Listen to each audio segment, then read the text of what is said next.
Hey guys, তো পোনপ্ৰথমে সকলোকে টেকনিকেল সময়লৈ স্বাগতম জনাইছোঁ। তো আজিৰ ভিডিঅ'ৰ টপিকটো হ'ল যদি আপুনি এটা ইউটিউব চেনেল ডিলিট কৰিব বিচাৰে কেনেকৈ ডিলিট কৰিব। তো ভিডিঅ'টো শেষলৈকে চাব। যদি ভিডিঅ'টো ভাল লাগে লাইক কৰি দিব আৰু যদি কিবা ক'বলগীয়া থাকে কমেণ্ট বক্সত জনাব। আৰু যদি নতুনকৈ মোৰ চেনেলটো আহিছে তেনে অনুগ্ৰহ কৰি ছাবস্ক্ৰাইব কৰিব নাপাহৰে। তো বলক বেছি সময় অপব্যয় নকৰে আজি আমাৰ ভিডিঅ'টো আৰম্ভ কৰোঁ।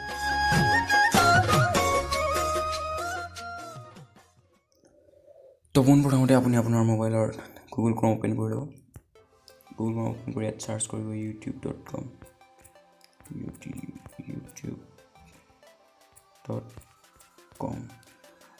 ক্লিক কৰি দিব। এনেকৈ আহিব। তাৰপিছত আপুনি তিনিটা ডট দেখিছে ইয়াত ক্লিক কৰিব। ইয়াত ক্লিক কৰি আপুনি ডেস্কটপ চাইট যোনটো দেখিছে ইয়াত ক্লিক কৰিব। ঠিক আছে, আপুনি জুম কৰিব।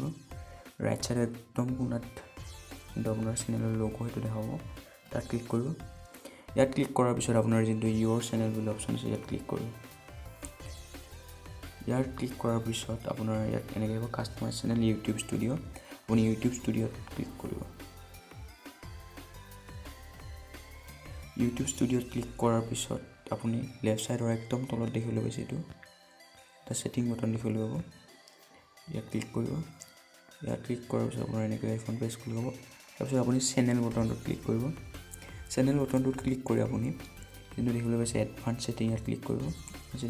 ক্লিক কৰি স্ক্ৰল ডাউন কৰিব। ইয়াত দেখাবলৈ পাইছে subscriber count display the number of people subscribe to my channel. যদি আপুনি টিক চিনটো আঁতৰাই দিয়ে তেতিয়া আপোনাৰ এইটো নোহোৱা যদি দেখুওৱা হৈ যাব কিমানজন আছে আপোনাৰ ছাবস্ক্ৰাইবাৰ। এইটো টিক চিনটো আঁতৰাই দিয়ে তাৰপৰা আপুনি ছেভ বটন দেখিবলৈ পাইছে ইয়াত ক্লিক কৰিব। ইয়াত ক্লিক কৰাৰ পিছত আপোনাৰ ছেভ হৈ যাব আৰু তাৰপিছত আপোনাৰ যোনটো ছাবস্ক্ৰাইবাৰৰ কাউণ্ট হয়তো কিমানজন ছাবস্ক্ৰাইব হৈছে সেইটো নেদেখে আৰু। তো ভিডিঅ'টো